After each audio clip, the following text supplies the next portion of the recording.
out in '65.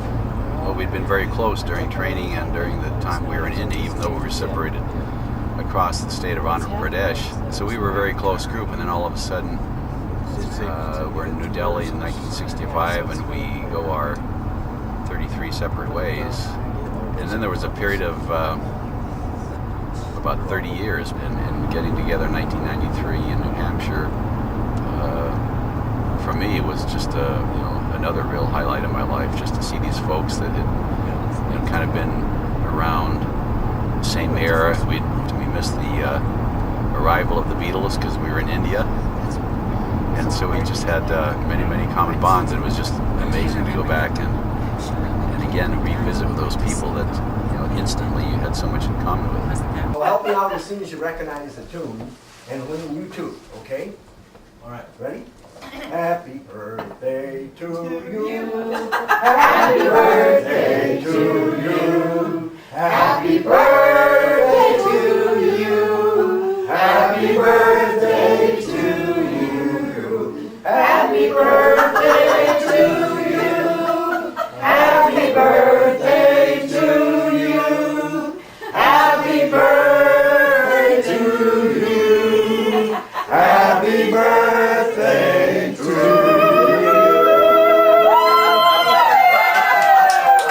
In 1965, I made a gritty 50-minute chronicle of the early days of the Peace Corps, a choice I made. 4 decades later, in the summer of 2007, the volunteers from India Four tracked me down and invited me to their 44th reunion. I hung out with them for a long weekend in Bend, Oregon, to find out some of what happened to them and what they did with their experience. And we took a walk down memory lane, courtesy of that 42-year-old film.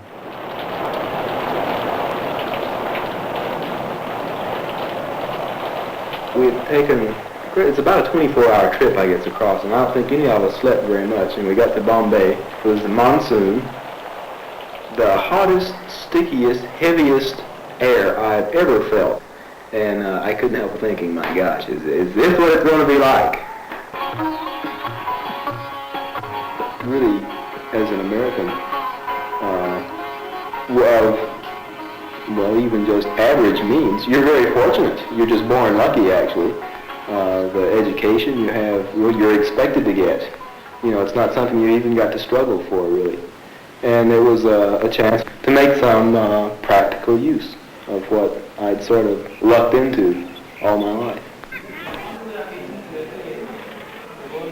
I taught my first class before the headmaster, a group of students who couldn't understand me at all, and about half the teachers in the school who thought that I was an expert on education. It was the first classroom I'd ever stood up and taught in front of. First class I'd ever taught. I'd never had any practice teaching, really no educational theory, no nothing. And so I started teaching. And really it sounds worse than it was, because, I was there and I had something I wanted to say, and, I kind of taught it. Okay, this point here is starting point, okay. Contact point is... You take a kid who can't even seem to grasp the conception of what volume is, something like that. Who can just never get it straight, that if you multiply a length times a length times a length, you get a volume. All you have to do is go out to one of the villages and just see the whole atmosphere of it. It's just so utterly foreign to the kind of little obscurities you're trying to teach them in science. It's a wonder that they can even be forced to sit in the class.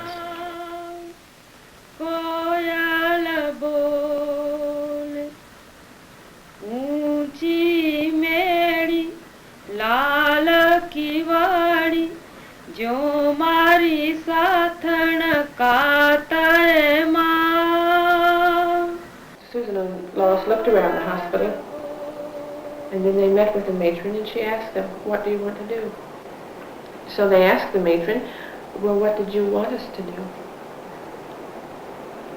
And she didn't know. And they did a little bit of teaching. And they found out that the teaching didn't work out because the head tutor for some reason, didn't really want them. Now, I think possibly it could be from the fact that he thought they might be a threat to his job. So they had many meetings, not only with the matron of the hospital, but also the superintendent. And then they decided that maybe it would be best to ask for a transfer.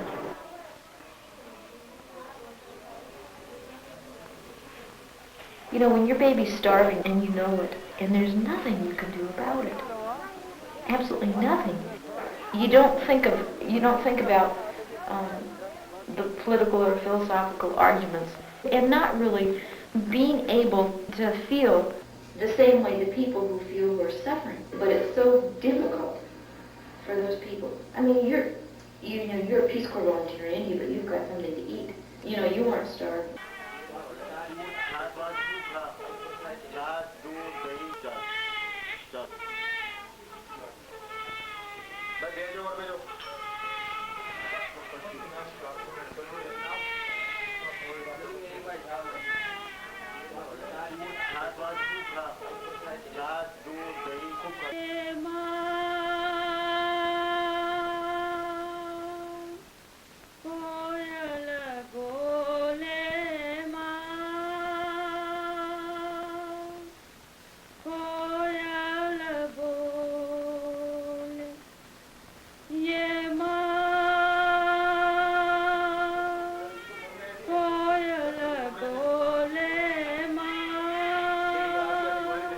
I think Peace Corps volunteers are kind of individuals anyway, and sort of go their own way, so to speak.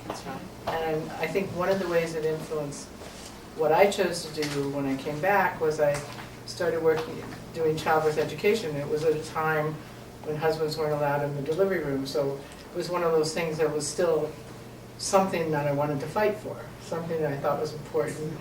And we took the Princeton University Hospital to court. So in their first days, and that was one of the first places that they allowed parents to be and things. And I think I did the same thing when I started working in HIV and AIDS, because it again was something that people had the stigma against, and they thought it was not a good thing. And just the challenge of challenging other people to accept it, and to see that people were the same all over. It didn't matter whether it was in India or here.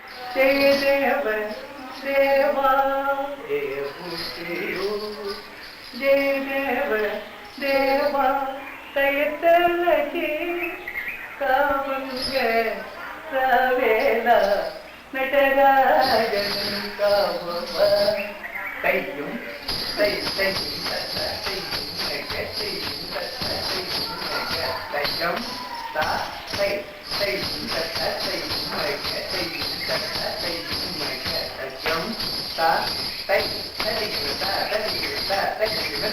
Kailasavasa, Isa Mageta, Kailasavasa, Isa Mageta, Dilula Brobanga, Darisere, Rara. And I think transferring it back to the U.S. was very important to me.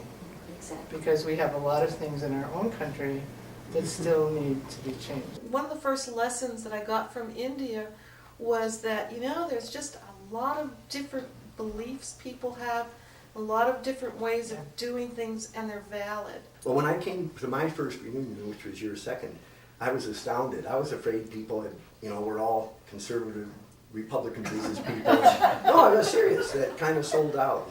And it was great. We all had the same values, and we bonded right away. So they wouldn't pay me enough. What? Yeah. Can't do that. Well, Peter, I told the story when I went back to the 25th Peace Corps reunion, the big national one in Washington, D.C. with Harry Belafonte and Carolyn Kennedy and everyone. And I went with a return volunteer from India 13. At the time, I am a nurse. I was working as a nurse. I was working for a company that manufactured dialysis equipment, and I was doing good things, but the company happened to be owned by Dow Chemical. And she was working as a collector with a degree in a master's degree in international relations. She was working as a collector for the Internal Revenue Service. And we went to the 25-year Peace Corps reunion, a little bit after the Bhopal incident, I think. And also, you know, we had also brought the world thalidomide. And I said, everyone else was doing wonderful things, you know, collecting glasses for the blind in Haiti and shoes for the poor. And I said, Sandy, we can't really tell people what we do. We're the only people here that aren't doing good directly. Not PC. And you know, in all honesty, that Peace Corps experience, I don't think I ever brought anything home. And I mean, working for Dow Chemical, it was not easy to, it was pretty good old boys school. For both Georgine and me, the whole Peace Corps experience was something we wanted to try to use at home, but again, as mentioned by others, you know, you're kind of on your own. And we sort of hit in with Habitat for Humanity and ended up finding that was a great way to use some of the skills we learned and the empathy perhaps for working with people who were in a worse economic situation than us, both in this country and overseas. And we were fortunate enough to be able to take our kids on some of these trips that we did with Habitat that got took them to India. And the fact that they both got interested both in AmeriCorps and one of them in the Peace Corps, I think, was all because of what all of us did.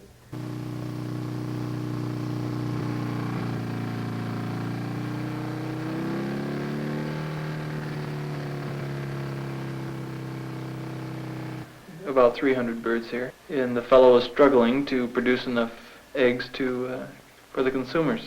There were a few obvious flaws, and we could show him how to improve, which he eventually did. He had reservations about these newcomers that came in and thought they could tell everybody about everything about poultry, and as was pointed out to us later by one of our supervisors, he said, in America, when you turn a switch, the light comes on. But in India, when you turn the switch, it doesn't always come on right away. But it takes some time for a person to get onto the locality, the modes of the people, just how the community operates, how the people are convinced about things. We've started this on a commercial basis, producing at a high scale, getting a good price for the eggs, distributing them, and selling the hens when you're finished. When we got here, there were perhaps 300 chickens. As of today, there are around 7,000.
Poultry, we found it not very difficult to get poultry started. Now, with that as a base, then we can expand our operations into social work and maybe bring some of these people in that have become our friends or become committed to the Peace Corps in one way or another, and it's ideal, that we now hope to use some of these people in our social work here in Jaipur. Now we're using some boys from a very good private school here in Jaipur to work with us. We have about 13 or 14 boys now who all come from very good families.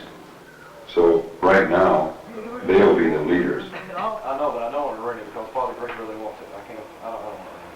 But you can we can buy it. We can buy it over here. You can't buy footballs in this country. No, you can't buy them. We're trying to get one though. Why can't you buy them? Well, I don't know. They don't have them in this country. Bus. They don't have footballs. Footballs. Well, not good. Football. They don't have good. Not American style football. Yeah, Oh, not American. not American. Look at But soccer for ball. these, you can have Indian football. Well, that's what we all do, get Indian football and take them down here. That's not necessary to buy American. Okay, well. Sir, we play for Indian. No. How do we play American football? Well, I know how to play American football. Pretty soon we got to start doing more activities for these kids, or they're going to get tired. And it's one thing I don't want it to do is degenerate into just kind of a sports club. We got to get started. We got to get some money, agility, so we can get started more activities with the kids. Put this influence from them. We've also got to put a sense of urgency in them. Yes. I mean, this is probably the hardest thing for us to do is to put a sense of urgency into these kids and make them want to do these. We want them to say, I don't want to live in a busty area any longer, and I want to do things to get out of it. I want to go to school, I want to learn. And I think we can, at least with some percentage of the kids, we can do it.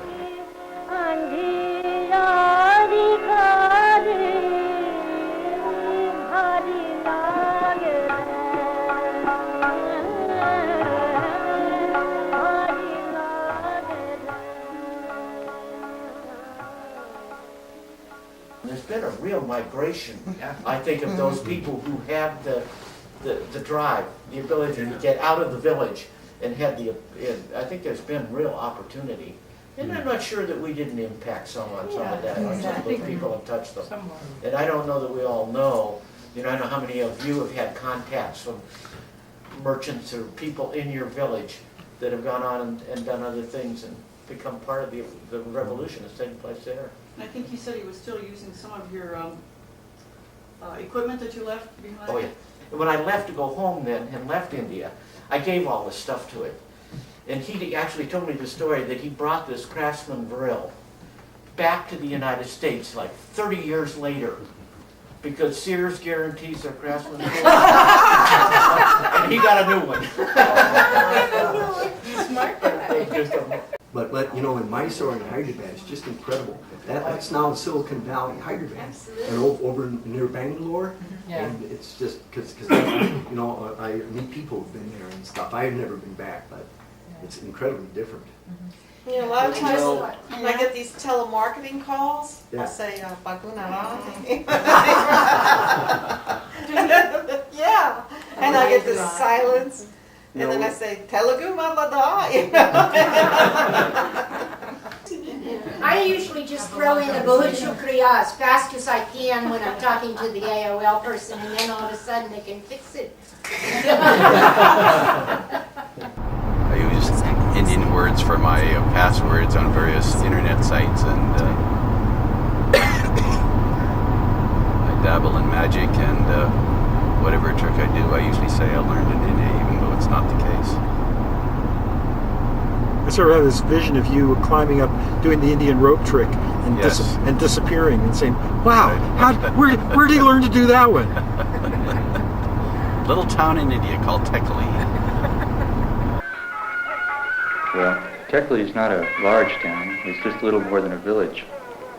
There's one main road where about 90% of the shops and the stores, all of these things are located on this one road. In the evening time, from about 4:30 till 9, the road is just full of people. This is my time for going into the bazaar after school, of course, but going into the tailor shop or to buy fruit, things like this, even going to the barber. This is my time to go. And with all of these people there, not only do I run into so many students going place to place, but the fathers, the different merchants that I know. No, it's more or less just a friendly, like a walk at home would be, walking through a small town. You greet your friends, you stop to talk to them, you do your business. Of course now, By this time, the people, they know me. They know my name. They know what I'm doing, why I'm there.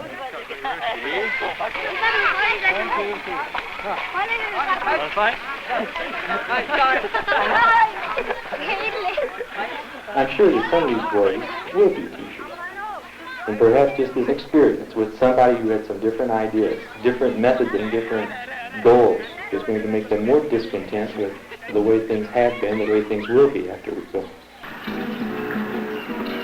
Tell me some stories of the glories on that train, of the 49er miners in the time old Jesse James robbed 1,000 golden nuggets in that freight train robbery. And when old Abe Lincoln rode with Todd upon his knee, once again, blue water line. Blue water line.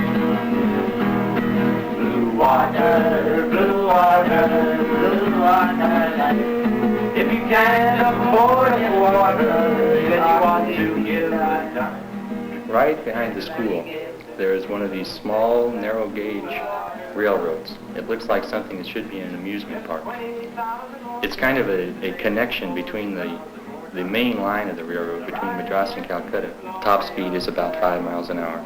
There's one train that hits the school about 8:30 or 9 o'clock.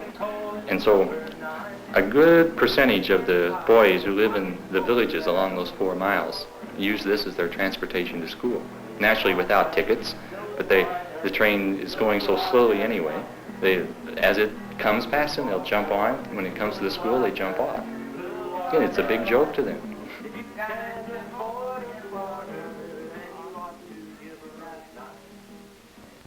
Living here at the school itself, of course we are here the whole time. The students know we are here. We are accessible as we can be. If we were any more accessible, I don't know what we would do. Our place is kind of a semi-official local boys club, you may say. Every evening, every morning, the noontime, the holidays. I mean, the boys know we're here, and if we're here, then they feel they can come also. Right now, we're having a big craze on Monopoly, the old game. My sister sent me a set of this thing, and I finally brought it out one day, and it was amazing how quick these kids caught on to it.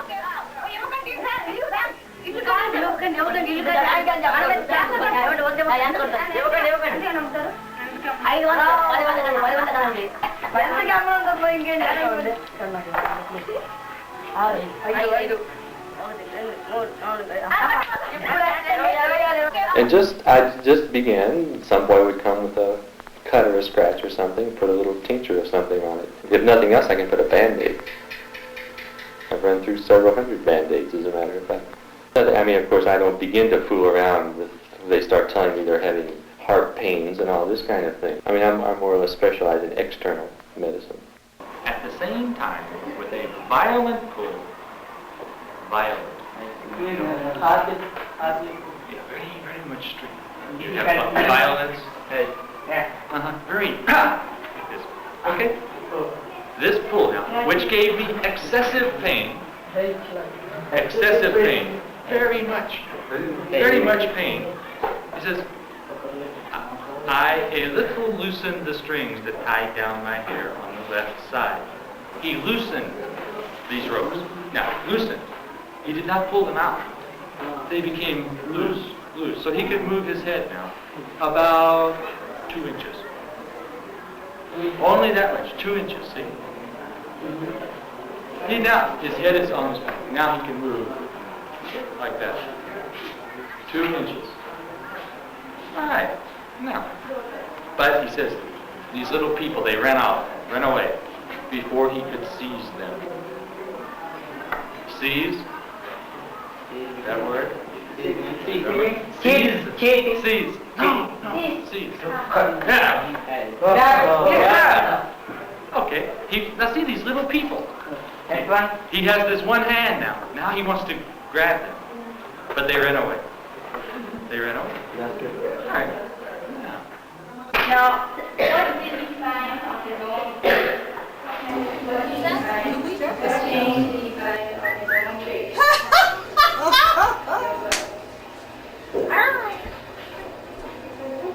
What change did you find in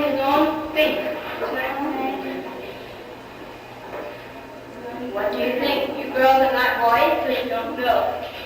Suppose you were a man, you slept for 24 years, what would you find? We may have taken leadership positions, Right.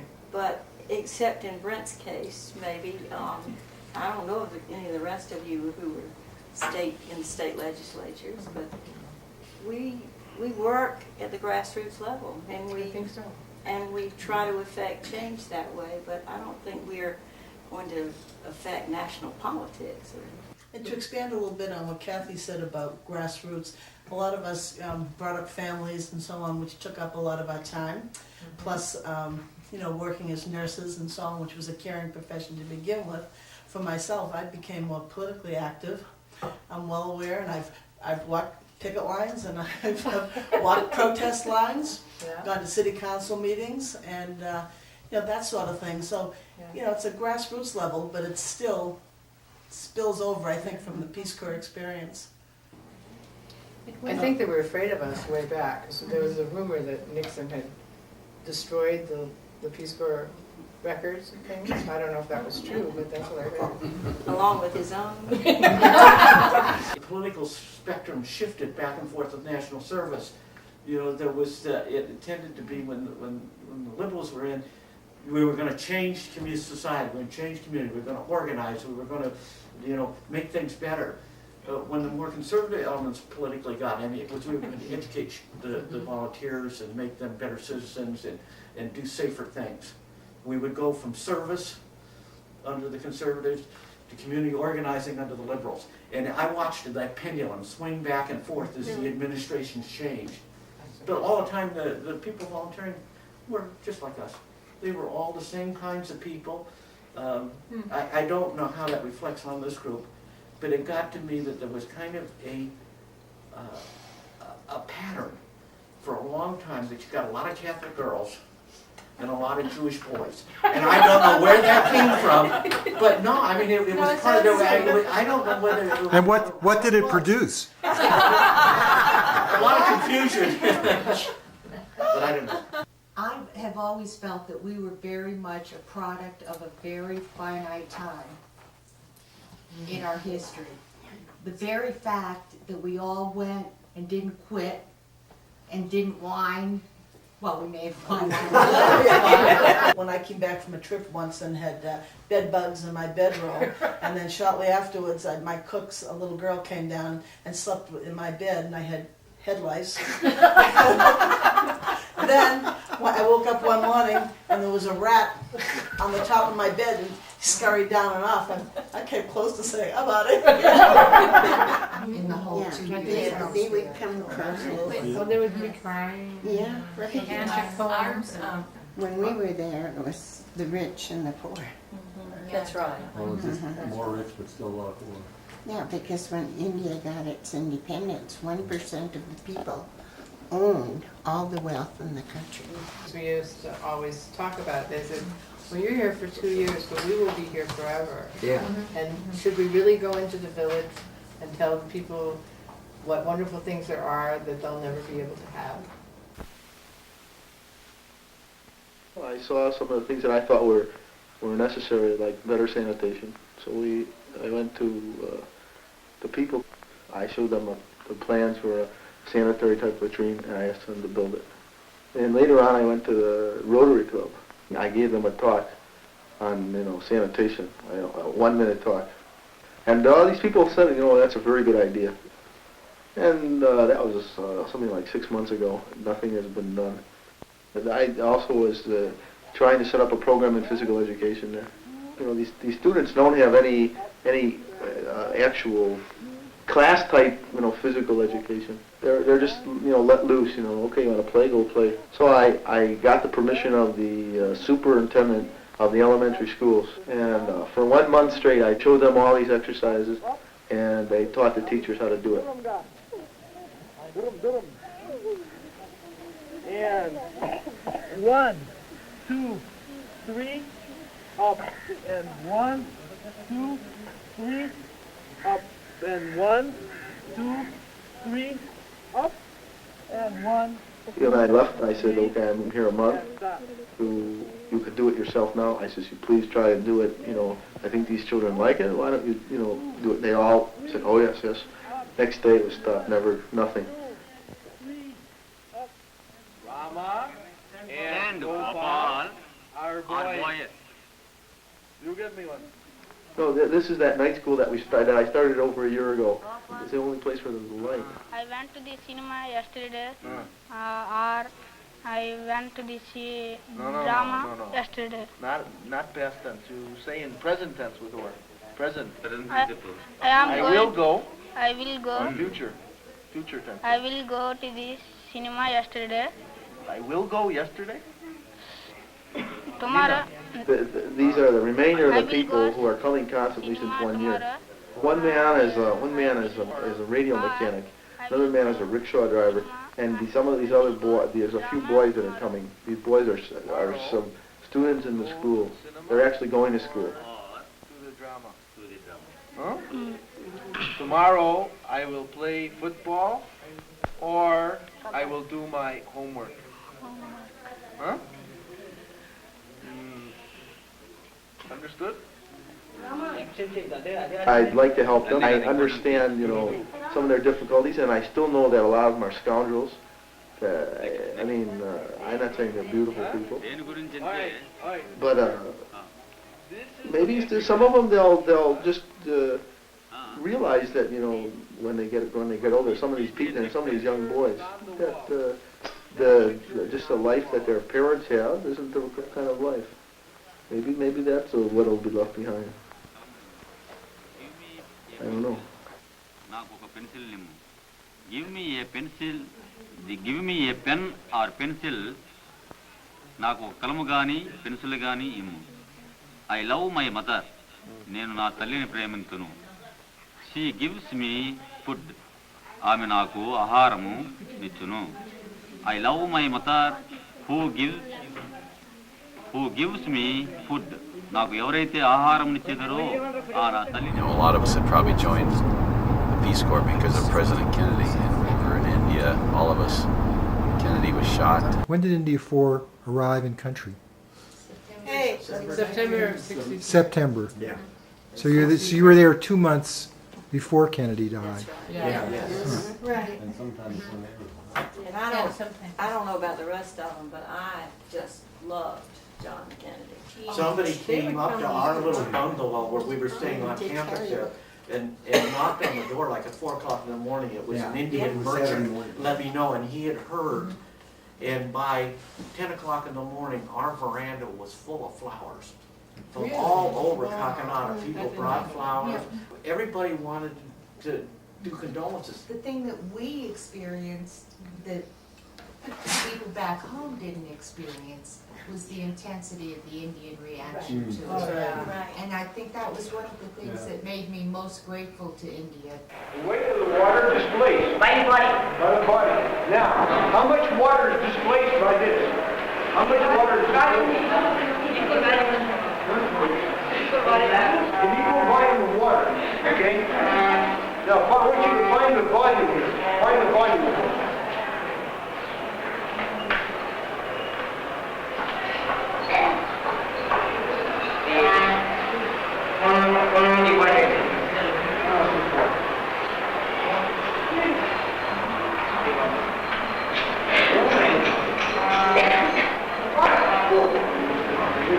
Pour this way.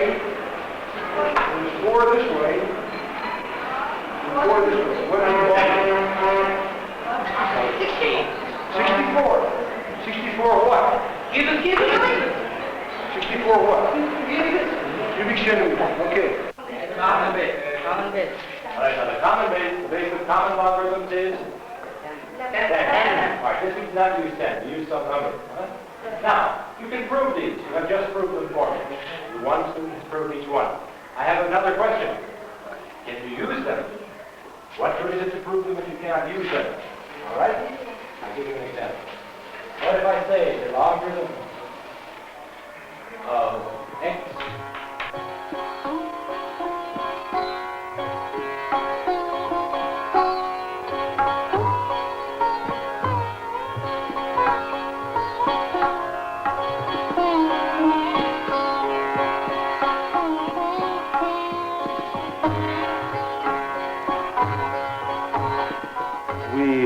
often wonder how much the lives of our students will be affected by the fact that we have been here for 2 years.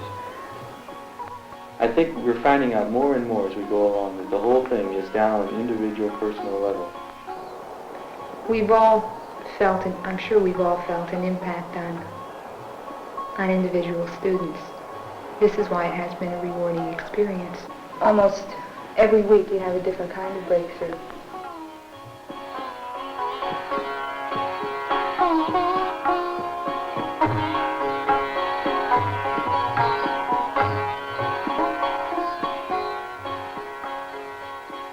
There is a section in almost every class. It varies anywhere from 5 to 20 to 50% of a class that you somehow have the feeling that they may not have understood a damn thing you've said since you've been here.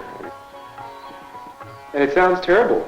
You would think when an examination requires 35% to pass, and you ought to kick yourself clear to Calcutta if you can't make them all pass. It just isn't that way. You've got some kids who you can help, and you've got some kids who are really hopeless. The most benefit is to a fairly small percentage of kids who you have made realize that what they have in their books, what they have in their syllabus, is just kind of a bare bones sort of thing. They're just sort of have the, you might say, the lexicon of science thrown at them without any of the spirit of it. And the few who have maybe gotten a glimpse of things like this, well, maybe they're a whole new world sort of opened up to them. If you go and study some more chemistry in college, you'll find out that nobody calls an H plus an H plus. They call it something like this, H3O plus. But nevertheless, it's the result of the ionization of an acid. Watch out, I'm telling you a bunch of lies. Don't believe me. None of that is true. This is only American chemistry. Indian chemistry. Am I getting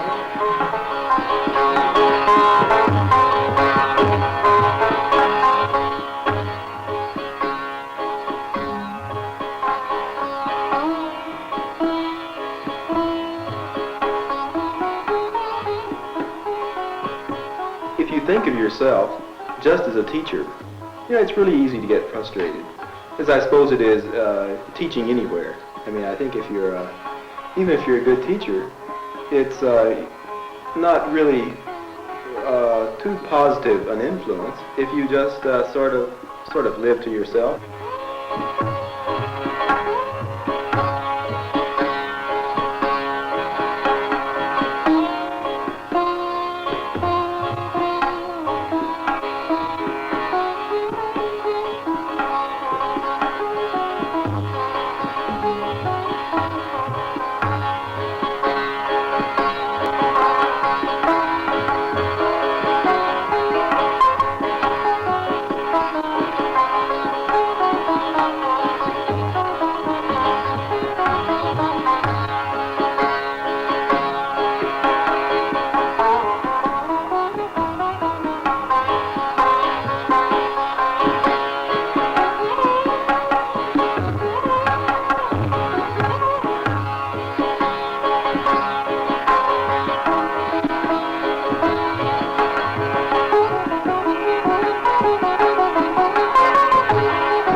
coming, good news. Chariots are coming, good news. Chariots are coming, and I don't want it to leave me behind. Well, there's a long white road in heaven, I know. I haven't missed a reunion, and I'm sure I never will unless I have some major illness.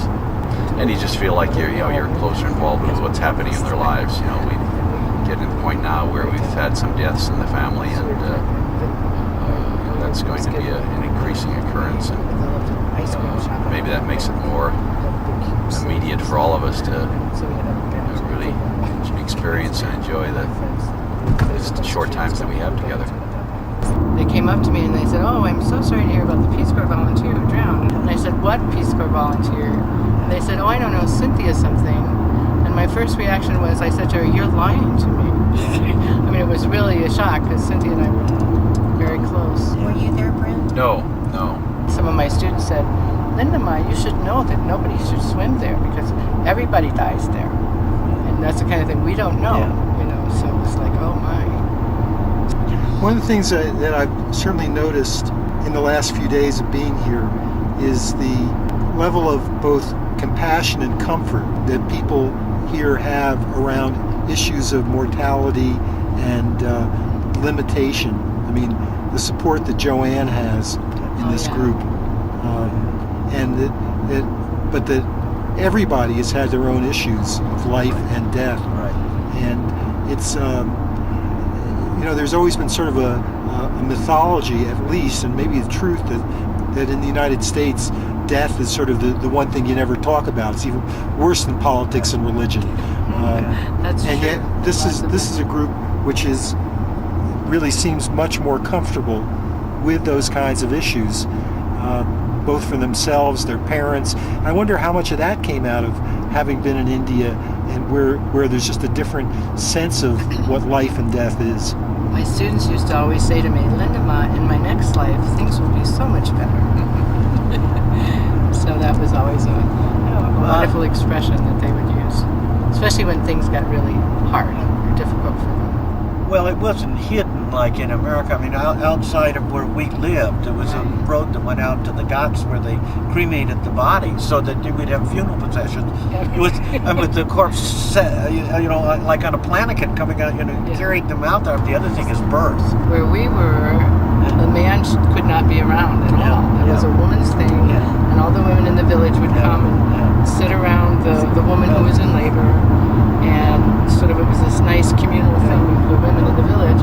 However, if it was a little girl, then the husband wouldn't return for a couple of weeks, just to show his displeasure that it was not his son. Coming back to the United States and having to go into a ghetto in St. Louis after Martin Luther King was assassinated and things were burning and stuff, feeling comfortable in a completely almost alien culture.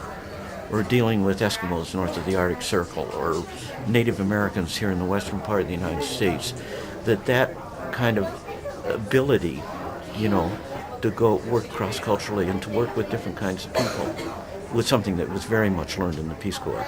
After the Peace Corps experience, you were curious. You had learned, that there was real richness in these different cultures and different belief structures and just the way human beings relate.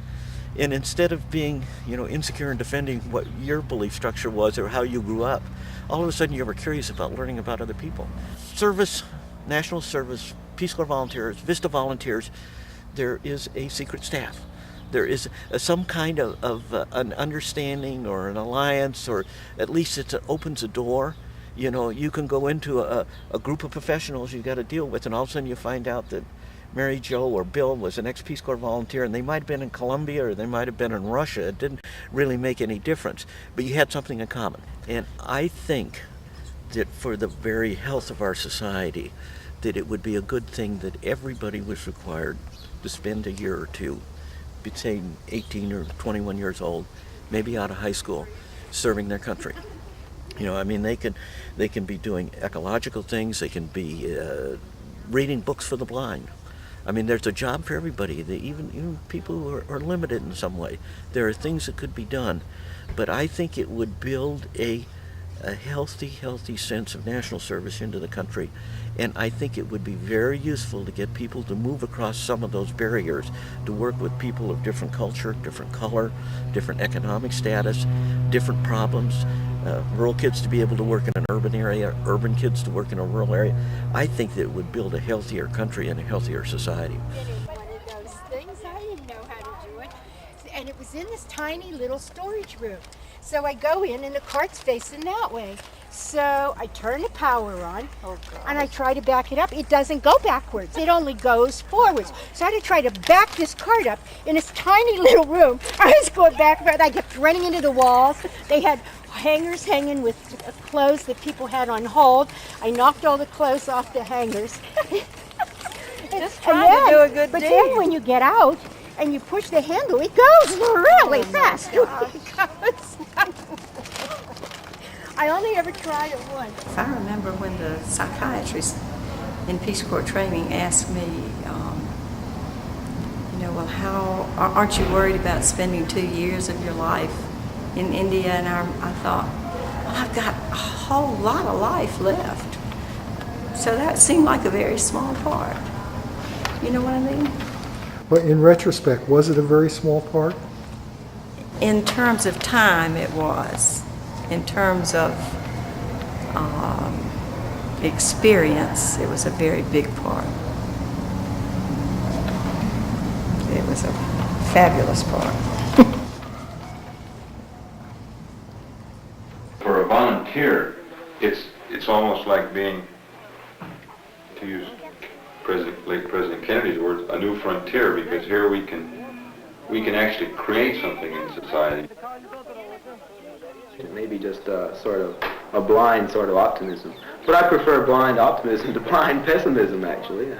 So it really is just kind of a choice I make. Because I know there are good people here. I mean, there are good, solid people who can take a problem, work on it, and solve it. And that's what progress is kind of based on, I think. Okay. It's lit! It's lit! There'll be a few seconds.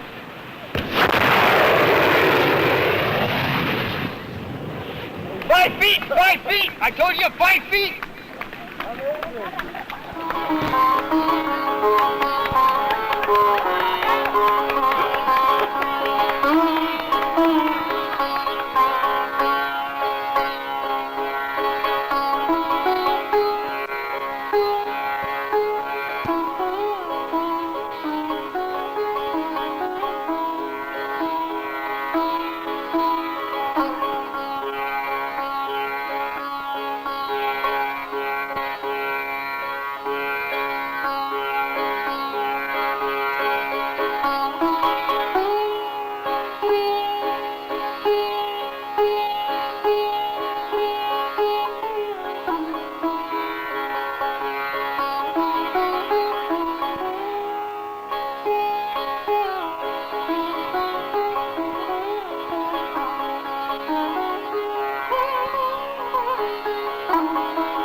Could I have a question? Rick, would you have, if you hadn't gone in the Peace Corps, would you have done Habitat? And if Tom hadn't gone in the Peace Corps, would you be in FEMA or would you be teaching teachers? You know what I mean? Yes, it changed my life. Yeah. And I always felt like I was cheating because after I got out, I got paid well by the United States government to go out and do good. They have a job all your life, you know, where it was to go out and do good or to motivate national service or trying to help people. and actually get rewarded too on a financial side, so you could live securely and support your family. I feel like I stole something from life almost. You appreciate that too.